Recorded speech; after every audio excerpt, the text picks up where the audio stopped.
velike su se stvari tu događale i sve naše proslave, svatovi, maturalne zabave i nekako je simbol grada.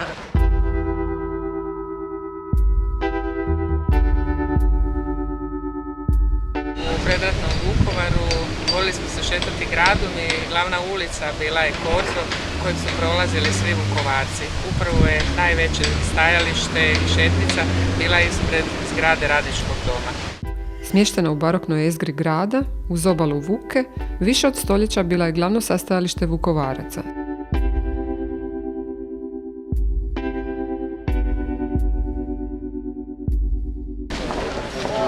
Ovdje je ulaz.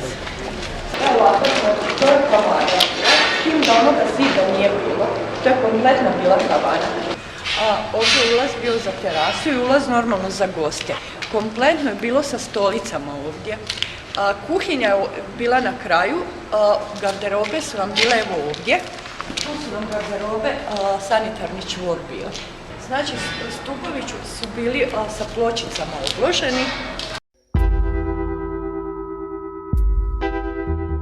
Udarni dani su bili srijeda i subota u svim ugostiteljskim objektima. I svuda je bilo posla. Srijeda i subota to je bilo od uvijek poznata vukovarska pijaca. Ne tržnica, već pijaca, da to ne bi rekao. Znači, kod nas u Vukovaru je bila pijaca. Nikakva tržnica, nikakvi placevi.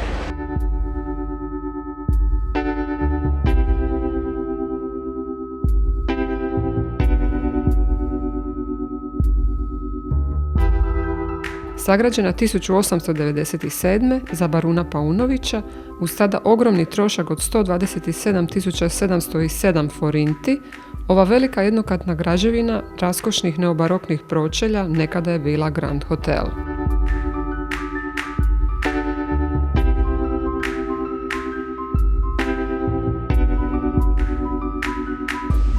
Zgradu Grand Hotela zidao je moj pradeda Aleksa Paunović.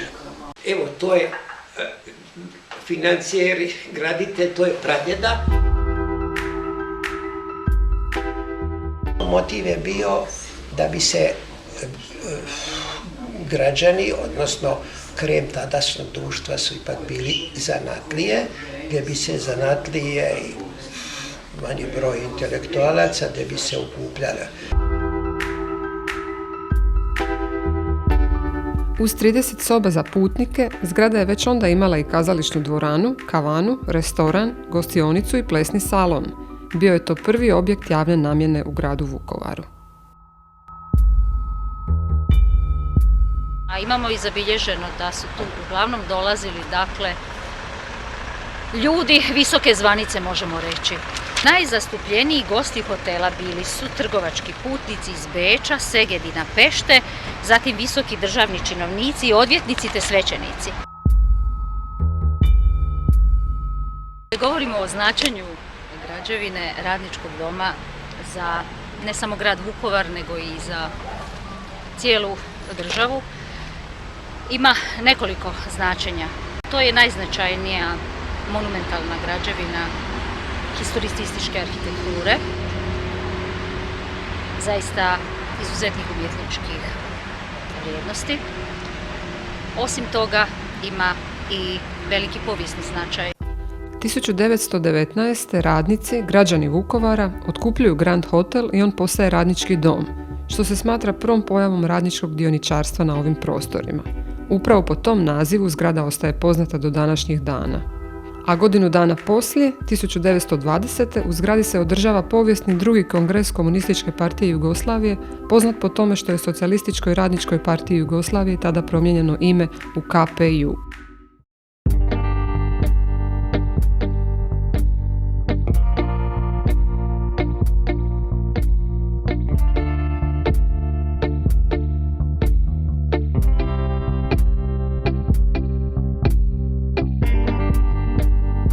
S obzirom da je zgrada zaštićeni spomenik visoke A kategorije, obnova Radničkog doma zahtijevala je naporan rad preko 30 iskusnih restauratora na modeliranju originalnih kiparskih elemenata i stolarije, uz stalne konzultacije s konzervatorskim odjelom Ministarstva kulture.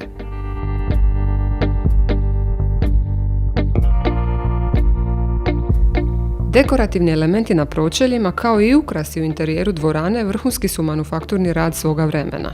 Restaurirani su u kiparskoj radionici pokraj Zagreba, te potom prevezeni u Vukovar na montažu i ugrađivanje u fasadu. Svi dekorativni elementi su od stupa, nadvratnih i dijelova ovih balustrade su rađeni u ateljevu.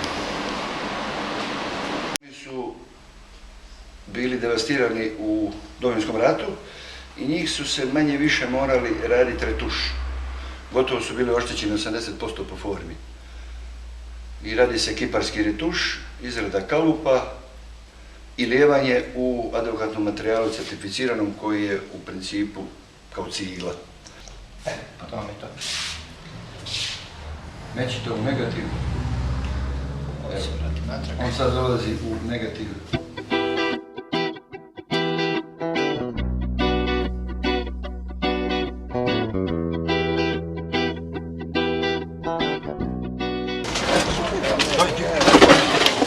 Sad ćemo stavljati kapitel na ovaj stup, na zid.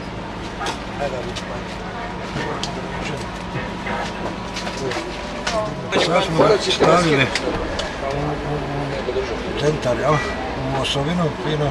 Sad ga treba još bušiti sa dvije ove rupe za 2 ankera osmice ubaciti unutra i onda bi se pričvrstio skroz. 52 komada smo postavili ova kapitela, 300 komada ovih konzola gore, 150, 300 metara ovih vozuba.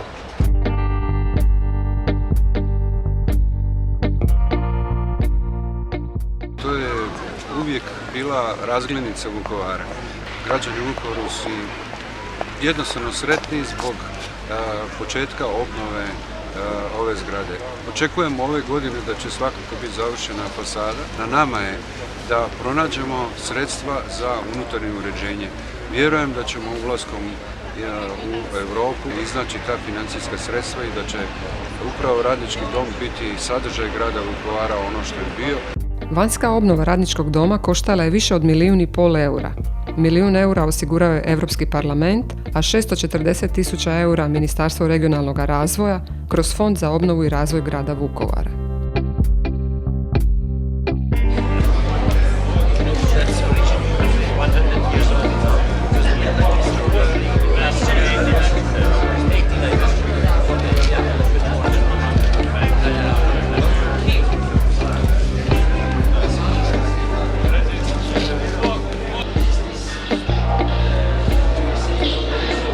O budućoj namjeni doma održane su i brojne konzultacije i javne rasprave s građanima, udrugama i manjinskim zajednicama. Konsenzus je da bi zgrada trebala biti višenamjenski objekt u čijem dijelu bi bili komercijalni sadržaj, uključujući i gradsku kavanu, društvene prostorije te dio gradske uprave. Procjenjuje se da će za potpunu obnovu Radničkog doma trebati dodatnih 3 milijuna eura. Ovisno o prikupljenim sredstvima, radovi na uređenju i opremanju interijera trajat će još najmanje 2 godine. Vukovar jest simbol junaštva i simbol stradanja. Ali iz te tragedije koja se dogodila, danas vi ovdje, danas Hrvatska, danas Europa imamo jednu novu priliku. Vukovar može steći još jednu slavu. Ne samo slavu žrtve i heroja, nego i slavu grada koji je model, koji je uzor pomirenja, koji je uzor suživota i koji može biti dobar, topao dom svim svojim građanima bez obzira na nacionalnu pripadnost, vjeru, profesiju ili bilo koji drugi kriterij. Učinimo sve da Vukovar bude grad ove druge slave o kojoj sam govorio. Želim da netko shvati to da moramo priliku jednom i mlađima dati.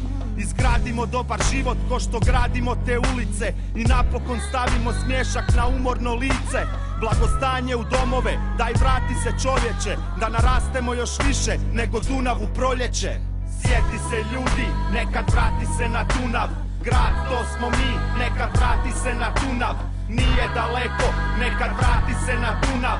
Grad, to smo mi, nekad vrati se na Dunav.